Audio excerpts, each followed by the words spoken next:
بسم اللہ الرحمن الرحیم۔ السلام علیکم۔ ایک نائب سالار نے کہا، ابھی وقت ہے، اگر آپ حکم دیں تو ہم محفوظہ کے 3-4 دستے صلیبیوں کے پہنچنے سے پہلے بیچ دیتے ہیں۔ محاصرے کا خلا پر ہو جائے گا اور صلیبیوں کا حملہ ناکام ہو جائے گا۔ سلطان ایوبی کے چہرے پر پریشانی یا اضطراب کا ہلکا سا تاثر بھی نہیں تھا۔ اس نے زاہدان سے پوچھا، اگر تمہاری اطلاع بالکل صحیح ہے تو کیا تم بتا سکتے ہو کہ صلیبی فوج کس وقت حملے کے مقام پر پہنچے گی؟ زاہدان نے جواب دیا، ان کی پیش قدمی خاصی تیز ہے، ان کے ساتھ خیمے اور رسد نہیں آ رہی، پیچھے آ رہی ہے۔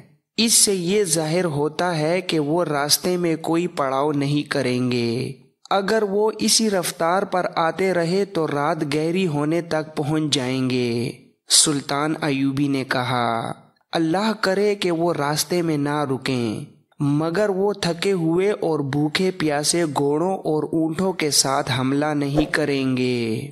حملے کے مقام پر آ کر جانوروں کو آرام اور خوراک دیں گے۔ اس دوران وہ دیکھیں گے کہ ہم نے جو محاصرہ کر رکھا ہے اس میں خلا ہے یا نہیں۔ صلیبی اتنے کوڑا مغز نہیں کہ ایسی پیش بینی اور پیش بندی نہ کریں۔ سلطان ایوبی نے اپنے عملے کے 2-3 حکام کو بلایا اور انہیں نئی صورتحال سے آگاہ کر کے کہا، صلیبی ہمارے جال میں آ رہے ہیں۔ قلعے کے عقب میں ہم نے محاصرے میں جو خلا چھوڑ دیا ہے اسے اور زیادہ کھلا کر دو۔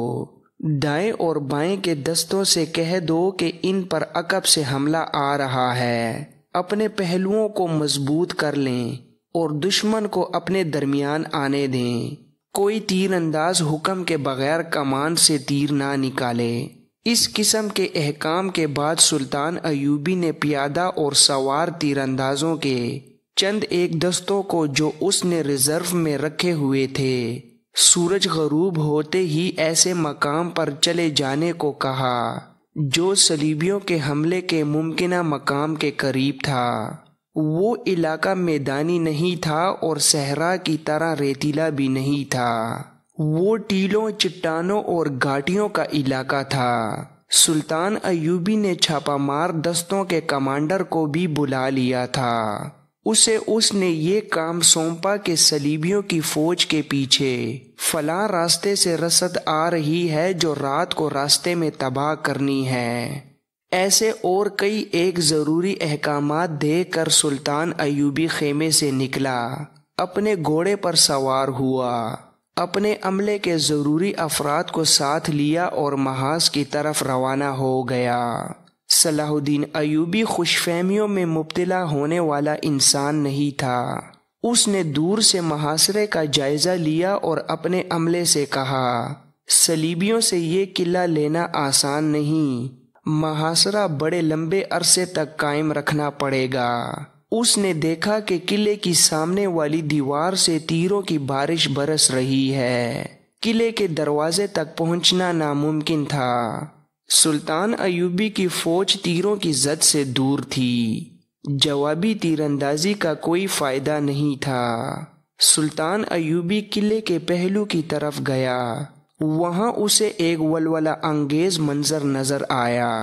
اس کا ایک دستہ حیران کن تیزی سے قلعے کی دیوار پر تیر برسا رہا تھا۔ 6 منجنیقیں آگ پھینک رہی تھیں۔ دیوار پر جہاں تیر اور آگ کے گولے جا رہے تھے وہاں کوئی صلیبی نظر نہیں آ رہا تھا، وہ دبک گئے تھے۔ سلطان ایوبی دور کھڑا دیکھتا رہا۔ اس کے تقریباً 40 سپاہی ہاتھوں میں برچیاں اور کھدالیں اٹھائے دیوار کی طرف سرپٹ دوڑ پڑے اور دیوار تک پہنچ گئے۔ قلعے کی دیوار پتھروں اور مٹی کی تھی۔ انہوں نے دیوار توڑنی شروع کر دی۔ اسی مقصد کے لیے اوپر تیر اور آگ کے گولے برسائے جا رہے تھے کہ اوپر سے دشمن ان پر دیوار توڑتے وقت تیر نہ چلا سکے۔ سلطان ایوبی کے منہ سے بے اختیار نکلا، آفرین، مگر اس کی آنکھیں ٹھہر گئیں۔ قلعے کی دیوار پر للکار سنائی دی، عین اس جگہ کے اوپر سے جہاں سلطان ایوبی کے جانباز دیوار توڑ رہے تھے۔ بہت سے صلیبیوں کے سر اور کندھے نظر آئے، پھر بڑے بڑے ڈول اور ڈرم نظر آئے جو الٹا دیے گئے۔ ان میں جلتی ہوئی لکڑیاں اور انگارے نکلے جو ان مجاہدین پر گرے جو نیچے دیوار توڑ رہے تھے۔ مجاہدین نے آگے جا کر تیر برسانے شروع کر دیے جن میں متعدد صلیبی گھائل ہو گئے۔ دیوار کی کسی اور طرف سے تیر آئے جنہوں نے تیر اندازوں کو زخمی اور شہید کر دیا۔ پھر دونوں طرف سے اس قدر تیر برسنے لگے کہ ہوا میں اڑتے ہوئے تیروں کا جال تن گیا۔ جانباز دیوار توڑ رہے تھے۔ یہ کام آسان نہیں تھا کیونکہ دیوار بہت ہی چوڑی تھی۔ نیچے سے اس کی چوڑائی اوپر کی نسبت زیادہ تھی۔ ان جانبازوں پر اوپر سے تیر نہیں چلایا جا سکتا تھا مگر ان پر جلتی لکڑیاں اور انگارے پھینکے جا رہے تھے۔ آگ کے ڈول اور ڈرم پھینکنے والوں میں بظاہر کوئی بھی مسلمان تیر اندازوں سے بچ کر نہیں جاتا تھا، لیکن وہ تیر کھا کر گرنے سے پہلے آگ انڈیل دیتے تھے۔ نیچے یہ عالم تھا کہ آگ بھڑک رہی تھی اور دیوار توڑنے والے شعلوں اور انگاروں میں بھی دیوار توڑ رہے تھے۔ تیروں کا تبادلہ ہو رہا تھا۔ آخر دیوار توڑنے والے جلس گئے اور ان میں سے چند ایک اس حالت میں پیچھے کو دوڑے کہ ان کے کپڑوں کو آگ لگی ہوئی تھی۔ وہ دیوار سے ہٹے ہی تھے کہ اوپر سے تیر آئے جو ان کی پیٹھوں میں اتر گئے۔ اس طرح ان میں سے کوئی زندہ واپس نہ آ سکا۔ 10 اور مجاہدین دیوار کی طرف دوڑے اور دشمن کے تیروں میں سے گزرتے ہوئے دیوار تک پہنچ گئے۔ انہوں نے بڑی پھرتی سے دیوار کے بہت سے پتھر نکال لیے۔ اوپر سے ان پر بھی آگ کے ڈرم اور ڈول انڈیل دیے گئے۔ آگ پھینکنے والوں سے 2 اتنا اوپر اٹھ گئے تھے کہ مجاہدین کے تیر سینوں میں کھا کر وہ پیچھے گرنے کی بجائے آگے کو گرے اور دیوار سے سیدھے نیچے اپنی ہی پھینکی ہوئی آگ میں جل گئے، مگر دیوار توڑنے والوں میں سے بھی کوئی زندہ نہ بچا۔ سلطان ایوبی نے اپنے گھوڑے کو ایڑی لگائی اور اس دستے کے کمانڈر کے پاس جا کر کہا، تم پر اور تمہارے جانبازوں پر اللہ کی رحمت ہو۔ اسلام کی تاریخ ان سب کو ہمیشہ یاد رکھے گی جو اللہ کے نام پر جل گئے ہیں۔ اب یہ طریقہ چھوڑ دو، پیچھے ہٹ آؤ۔ اتنی تیزی سے انسان اور تیر ختم نہ کرو۔ صلیبی اس قلعے کے لیے اتنی زیادہ قربانی دے رہے ہیں جس کا میں تصور بھی نہیں کر سکتا تھا، اور ہم بھی اتنی زیادہ قربانی دیں گے جس کا صلیبی تصور نہیں کر سکتے۔ کمانڈر نے کہا، دیوار یہیں سے ٹوٹے گی اور ہم آپ کو یہیں سے اندر لے جائیں گے۔ صلاح الدین ایوبی نے کہا، اللہ تعالیٰ تمہاری آرزو پوری کرے، اپنے مجاہدین کو بچا کر رکھو۔ صلیبی باہر سے حملہ کر رہے ہیں، تمہیں شاید باہر لڑنا پڑے گا۔ محاصرہ مضبوط رکھو، ہم صلیبیوں کو اندر بھوکا ماریں گے۔ اس دستے کو پیچھے ہٹا لیا گیا مگر کمانڈر نے سلطان ایوبی سے کہا، سالار اعظم کی اجازت ہو تو میں شہیدوں کی لاشیں اٹھوا لوں۔ اس مقصد کے لیے مجھے پھر یہی طریقہ اختیار کرنا پڑے گا۔ سلطان ایوبی نے کہا، ہاں اٹھوا لو، کسی شہید کی لاش باہر نہ پڑی رہے۔ اور سلطان ایوبی وہاں سے چلا گیا۔ اس جانباز دستے نے جس طرح اپنے ساتھیوں کی لاشیں اٹھائیں وہ ایک ولولہ انگیز منظر تھا۔ جتنی لاشیں اٹھانی تھیں اتنے ہی مجاہدین شہید ہو گئے۔ سلطان ایوبی دور نکل گیا تھا۔ جنگ کے دوران وہ اپنا پرچم ساتھ نہیں رکھا کرتا تھا تاکہ دشمن کو معلوم نہ ہو سکے کہ وہ کہاں ہے۔ وہ اپنی فوج سے دور ہٹ گیا اور بہت دور جا کر وہ ٹیلوں، چٹانوں اور گھاٹیوں کے علاقے میں چلا گیا۔ وہ گھوڑے سے اترا اور ایک ٹیلے پر جا کر لیٹ گیا تاکہ اسے دشمن نہ دیکھ سکے۔ اسے قلعہ اور شہر کی دیوار نظر آ رہی تھی اور کم و بیش 1 میل لمبا وہ علاقہ بھی نظر آ رہا تھا جہاں ابھی اس کی فوج نہیں پہنچی تھی۔ اس نے ٹیلوں کے علاقے کا جائزہ لیا، ہر جگہ گھوما پھرا۔ اسی جائزے اور دیکھ بھال میں سورج غروب ہو گیا۔ وہ وہیں رہا۔ شام گہری ہوئی تو اسے اطلاع دی گئی کہ اس کے حکم کے مطابق پیادہ اور سوار تیر اندازوں کے دستے آ رہے ہیں۔ اس نے اپنے قاصد سے کہا کہ کمانڈروں کو بلایا جائے۔ جب کمانڈر اس کے پاس آئے تو چھاپہ مار دستے کا کمانڈر بھی ان کے ساتھ تھا۔ اسے سلطان ایوبی نے راستہ بتا کر اپنے ہدف پر چلے جانے کو کہا۔ پھر وہ دوسرے کمانڈروں کو ہدایات دینے لگا۔ رات آدھی گزری تھی کہ دور سے گھوڑوں کی آوازیں اس طرح سنائی دینے لگیں جیسے سیلاب بند توڑ کر آ رہا ہو۔ چاند پورا تھا اور چاندنی شفاف تھی۔ صلیبیوں کے گھڑ سوار ٹیلوں اور چٹانوں سے کچھ دور تک آ گئے۔ ان کے پیچھے شتر سوار بھی تھے۔ ان کی تعداد کے متعلق مورخوں میں اختلاف پایا جاتا ہے۔ غیر مسلم مورخوں نے تعداد 3000 سے کم بیان کی ہے۔ مسلمان مورخ 5 سے 8000 تک بتاتے ہیں۔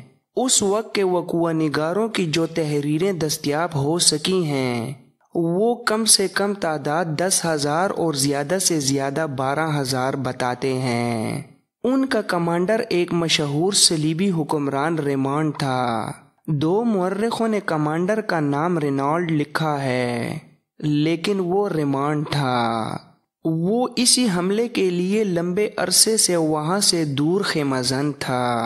اسے اب رات کو صبح ہوتے ہی سلطان ایوبی کی اس فوج پر حملہ کرنا تھا جس نے کرک کو محاصرے میں لے رکھا تھا۔ صلیبی سوار گھوڑوں اور اونٹوں سے اترے۔ گھوڑوں کے ساتھ دانے کی تھیلیاں تھیں جو گھوڑوں کے آگے لٹکا دی گئیں۔ سواروں کو حکم دیا گیا کہ وہ اپنے اپنے جانور کے ساتھ رہیں اور زیادہ دیر کے لیے سو نہ جائیں۔ جانوروں کے لیے چارہ اور پانی کے مشکیزے پیچھے آ رہے تھے۔ صلیبیوں نے یہ سوچا تھا کہ مسلمانوں پر عقب سے اچانک حملہ کر کے گھوڑوں کو قلعے کے اندر سے پانی پلائیں گے۔ سلطان ایوبی کے دیدبان صلیبیوں کو بڑی اچھی طرح دیکھ رہے تھے اور گھبرا بھی رہے تھے کیونکہ صلیبیوں کی طاقت بہت زیادہ تھی۔ اتنی زیادہ طاقت سے وہ محاصرہ توڑ سکتے تھے۔ صحرا بھی دھندلی تھی۔ صلیبیوں کو سوار ہونے، برچیاں اور تلواریں تیار رکھنے کا حکم ملا۔ یہ دراصل حملے کا حکم تھا۔ وہ ایک بڑی ہی لمبی صف کی صورت میں آگے بڑھے۔ جو ہی اگلی صف نے ایڑی لگائی، عقب سے تیروں کی بوچھاڑ آنے لگی۔ جن سواروں کو تیر لگے وہ گھوڑوں پر ہی اوندے ہو گئے یا گر پڑے، اور جن گھوڑوں کو تیر لگے وہ بے قابو ہو کر بھاگ اٹھے۔ اونٹ بھی چلے ہی تھے کہ ان میں بگدڑ مچ گئی۔ صلیبی کمانڈر سمجھ نہ سکے کہ یہ ہوا کیا ہے اور ان کی ترتیب بکھرتی کیوں جا رہی ہے۔ انہوں نے غصے کی حالت میں چلانا شروع کر دیا۔ زخمی گھوڑوں اور اونٹوں نے جو واویلا برپا کیا اس نے ساری فوج پر دہشت طاری کر دی۔ صبح کا اجالا صاف ہوا تو ریمانڈ کو معلوم ہوا کہ وہ سلطان ایوبی کے گھیرے میں آ گیا ہے۔ اسے یہ معلوم نہیں تھا کہ مسلمانوں کی تعداد کتنی ہے۔ وہ اسے بہت زیادہ سمجھ رہا تھا۔ ایسی صورتحال کے لیے وہ تیار نہیں تھا۔ اس نے حملہ رکوا دیا لیکن اس کے سواروں کی اگلی صف اس خلا کے قریب پہنچ چکی تھی جہاں اس پورے لشکر کو پہنچنا تھا۔ محاصرے والی فوج کو پہلے ہی خبردار کر دیا گیا تھا۔ وہ اس حملے کے استقبال کے لیے تیار تھی۔ اس کے مجاہدین نے گرد کے بادل زمین سے اٹھتے اور اپنی طرف آتے دیکھے تو وہ تیار ہو گئے۔ گرد قریب آئی تو اس میں سے گھڑ سوار نمودار ہوئے۔ مجاہدین نے اپنے آپ کو حملہ روکنے کی ترتیب میں کر لیا۔ وہ دائیں اور بائیں تھے۔ جوں ہی گھوڑے ان کے درمیان آئے، مجاہدین پہلوؤں سے ان پر ٹوٹ پڑے۔ تب صلیبی سواروں کو احساس ہوا کہ وہ اپنے لشکر سے کٹ گئے ہیں اور ان کا لشکر اپنی جگہ سے چلا ہی نہیں۔ سلطان ایوبی اس معرکے کی کمان اور نگرانی خود کر رہا تھا۔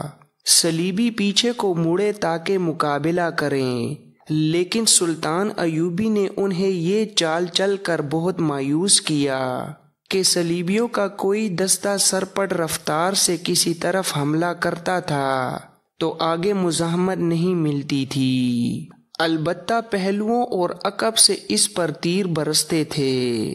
صلیبی کمانڈروں نے اپنے لشکر کو چھوٹے چھوٹے دستوں میں تقسیم کر دیا۔ سلطان ایوبی کے کمانڈروں نے اس کی ہدایات کے مطابق آمنے سامنے کے مقابلے کی نوبت ہی نہ آنے دی۔ صلیبیوں کے گھوڑے تھکے ہوئے تھے، بھوکے اور پیاسے بھی تھے، اس لیے انہیں جنگ روکنی پڑی۔ وہ چارے اور پانی کے منتظر تھے، کیونکہ رسد کو صبح تک پہنچ جانا چاہیے تھا۔ دوپہر تک رسد نہ پہنچی۔ چند ایک سوار دوڑے گئے، لیکن وہ مسلمان تیر اندازوں کا شکار ہو گئے۔ اگر وہ زندہ پیچھے چلے بھی جاتے تو انہیں رسد نہ ملتی۔ وہ رات کو ہی سلطان ایوبی کے چھاپہ مار دستے کی لپیٹ میں آ گئی تھی۔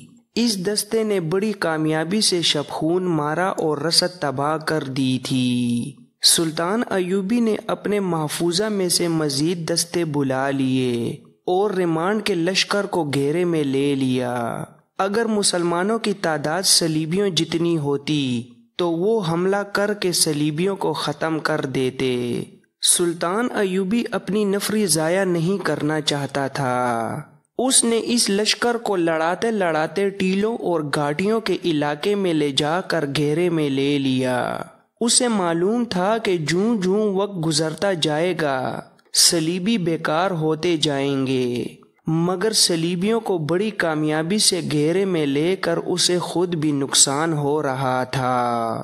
اس نے جہاں صلیبیوں کی اتنی بڑی قوت کو باندھ لیا تھا، وہاں اس کے اپنے بہت سے ریزرو دستے بھی بند گئے تھے۔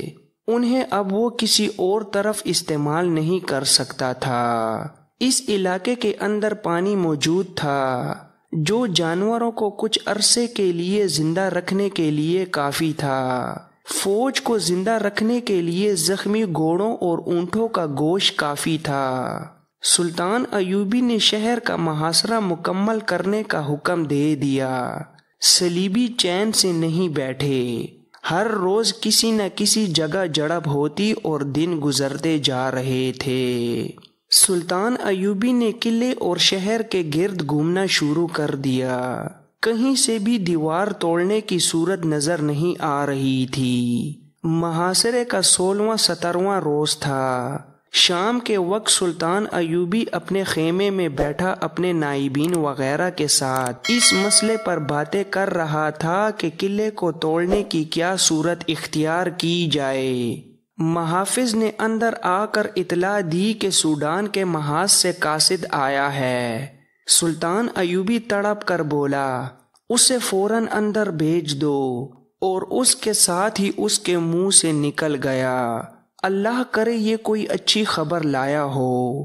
قاصد اندر آیا تو سلطان ایوبی نے فوراً پہچان لیا کہ یہ قاصد نہیں، کسی دستے کا کمانڈر ہے۔ سلطان ایوبی نے بےتابی سے پوچھا، کوئی اچھی خبر لائے ہو؟ بیٹھ جاؤ۔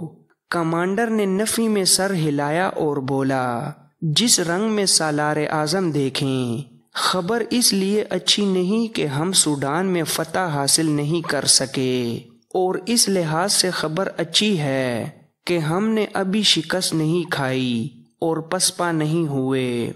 سلطان ایوبی نے پوچھا، اس کا مطلب یہ ہوا کہ شکست اور پسپائی کے آثار بھی نظر آ رہے ہیں؟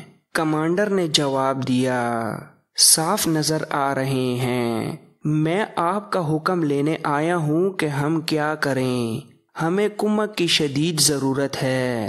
اگر ہماری یہ ضرورت پوری نہ ہوئی تو پسپائی کے بغیر چارہ نہیں۔